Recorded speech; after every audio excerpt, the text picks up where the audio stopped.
Épisode 28. La route était longue pour Thésée. Elle ne passait pas toujours par des villages ou des lieux habités. Mais le jeune homme appréciait aussi ses étapes en solitaire, ces journées au cours desquelles il ne rencontrait pas âme qui vive.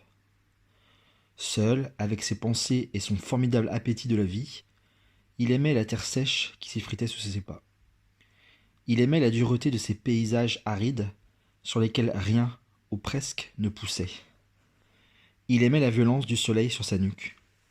Le bruissement des insectes frottant leurs ailes l'une contre l'autre accompagnait sa marche rapide et sûre. Parfois, une cabane abandonnée en plein champ lui servait d'abri pour la nuit. D'autres fois, il se glissait près du feu d'un berger, partageant silencieusement avec lui quelques figues et un morceau de fromage. Mais ce que Thésée préférait, c'étaient les nuits où seule la voûte étoilée lui servait de toit. Il contemplait longuement les étoiles, cherchant à y lire son destin, comme des messages secrets venus des dieux de l'Olympe. Il ignorait que ces nuits-là seraient parmi les plus belles de sa vie. Il sentait juste couler dans ses veines la force du sol qui avait emmagasiné toute la journée la chaleur du soleil. Et il devinait qu'il puisait dans ce voyage de quoi nourrir toute sa vie d'homme. Au cours de l'une de ces nuits à la belle étoile, Thésée fut confronté à un nouveau monstre. Le sommeil avait été long à venir. Couché au milieu d'un champ à l'abandon, Thésée était presque entièrement dissimulé par des touffes d'herbes folles. Des grognements puissants le réveillèrent en sursaut. C'était un mélange de mugissements et de ronflements. Thésée, encore tout ensommeillé, bondit sur ses pieds. Une masse noire piétinait l'endroit où il dormait quelques instants auparavant. À la lueur capricieuse de la lune, Thésée devina la forme d'un énorme cochon. D'abord il se moqua de sa frayeur. Un cochon, la belle affaire. Que risquait-il avec un vulgaire cochon? Mais l'animal le chargea si violemment que Thésée eut juste le temps de se jeter sur le côté. Déjà, le cochon repassait à l'attaque. La férocité de l'animal fit remonter un vieux souvenir dans l'esprit de Thésée, celui d'un événement dont il avait du mal à se remettre.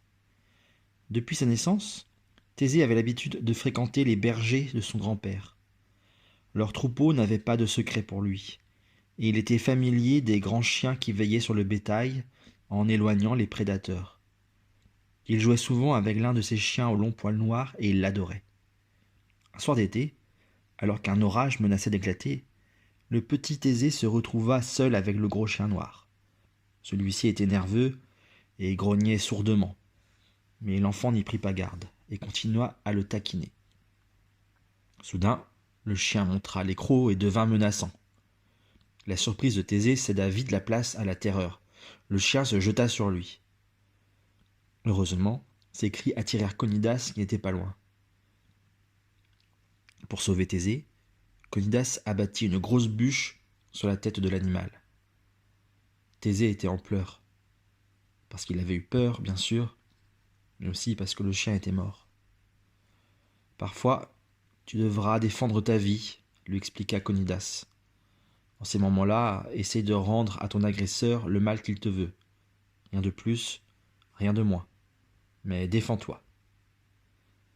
Longtemps après, le petit garçon se réveilla encore en sursaut, agité par de fiévreux cauchemars. Chaque fois, une bête noire au long poil se jetait sur lui pour le dévorer. Il se redressait en hurlant. Conidas était là, une torche à la main. Sa paume fraîche l'aidait à se rendormir apaisé. Thésée n'avait pas 6 ans lorsque ce drame était arrivé. Et voilà que son cauchemar recommençait. Cette fois, Thésée était seul pour affronter la bête. Il saisit sa massue de bronze et essaya de frapper le cochon au long poil noir. Celui-ci l'esquiva plusieurs fois, chargea à nouveau Thésée. 1 fois, 2 fois et 10 fois, l'affrontement se prolongeait.